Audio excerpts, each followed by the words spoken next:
আসসালামু আলাইকুম। আজকে জামালপুরে একটা স্কুলের বর্ণনা দিব। এটা নতুন করে প্রি প্রাইমারি স্কুল, দেখতে পাচ্ছেন ব্যানারে। ভিডিওটি একটু লেন্দি হবে। তো এটা হচ্ছে স্কুলে যাওয়ার প্রবেশ পথ। তো এটা হচ্ছে জামালপুর গোলাপবাগ সৈয়দা জায়েদা গার্ডেনের অপোজিটে স্কুলটি অবস্থিত। আর এটা হচ্ছে ক্লাসরুম। এখন হচ্ছে সকাল 10টা বাজে, যেখানে বাচ্চাদের স্কুলে ক্লাস করানো হচ্ছে এবং নিজস্ব শিটের মাধ্যমে স্যাররা ম্যাডামরা এখানে ক্লাস নিয়ে থাকেন। বাসা থেকে কোনো কিছুই আনতে হয় না, খাতা কলম পেন্সিল কোনো কিছুই না। এবং এটা হচ্ছে তাদের বাহিরের ক্লাসরুমের বাহিরের একটা দৃশ্য। এখানে টোটালি 3টা ক্লাসরুম, এখানে আসন সংখ্যাও সীমিত। তো এখানে যেটা করা হয়, সকাল 9টা থেকে ক্লাস শুরু হয়। তো ক্লাস বলবো না, সকাল 9টা থেকে হচ্ছে আউটডোর প্লেগ্রাউন্ড হয়। ওদের আউটডোর প্লেগ্রাউন্ডটা আমি আরেকদিন ভিডিও করে দেখাবো আপনাদের জন্য। তো 9টা থেকে 10টা পর্যন্ত আউটডোর প্লেগ্রাউন্ড হয় সেখানে, এবং 10টা থেকে 11টা পর্যন্ত ক্লাস হয়। ক্লাসের মধ্যে নিজস্ব শিটের মাধ্যমে স্যার ম্যাডামরা ক্লাস নিয়ে থাকেন। 10টা থেকে 11টা পর্যন্ত ক্লাসের পর 11টার পর থেকে এই যে দেখছেন এখানে অ্যাসেম্বলি করানো হচ্ছে, জাতীয় সঙ্গীত। এখানে এখন অ্যাকচুয়ালি জাতীয় সঙ্গীতটা চালানো হচ্ছে, বাচ্চারা শুনতেছে, শপথ করতেছে। তারপরে হচ্ছে 11টা থেকে যে দেখুন এটা করানোর পরে ওনারা নিজস্ব স্যাররা, যে এখানে হেড স্যার আছেন, ক্লাস টিচাররা আছেন, ক্লাস ম্যাডামরা আছেন। এখানে কিন্তু গার্জিয়ানরাও বসে আছে, আপনারা দেখতে পাচ্ছেন কিনা। পাশে কিন্তু গার্জিয়ানও এখানে অ্যালাউ আছে, যেখানে অন্যান্য স্কুলগুলোতে কিন্তু এগুলো হয় না, যেটা আমার সবচেয়ে বেশি ভালো লেগেছে। এবং আমার ছেলে সাদের জন্য এটা খুবই সুইটেবল একটা স্কুল। তো হেড স্যার দেখেন, মানে হেড স্যার খুবই কোঅপারেটিভ। তিনি নিজেই কিন্তু বাচ্চাদের এই ট্রেন আপ ক্লাস অ্যাক্টিভিটিসগুলো নিয়ে থাকেন।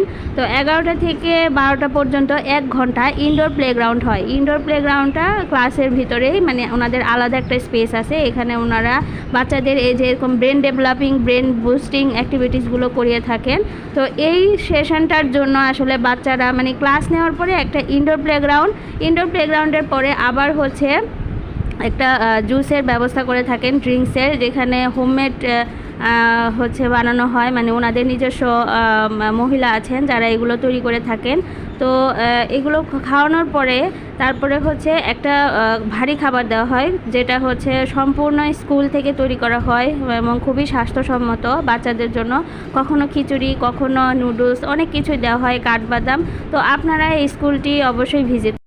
তো ইনডোর প্লেগ্রাউন্ড শেষে এখানে আবারও ক্লাসের মধ্যে বাচ্চাদের নিয়ে আসা হয়। এখানে আধা ঘন্টার মতো ক্লাসে একটা পড়াশোনার অ্যাক্টিভিটিস করানো হয় নিজস্ব শিটের মাধ্যমে, যেটা আমি আগেও বলেছি।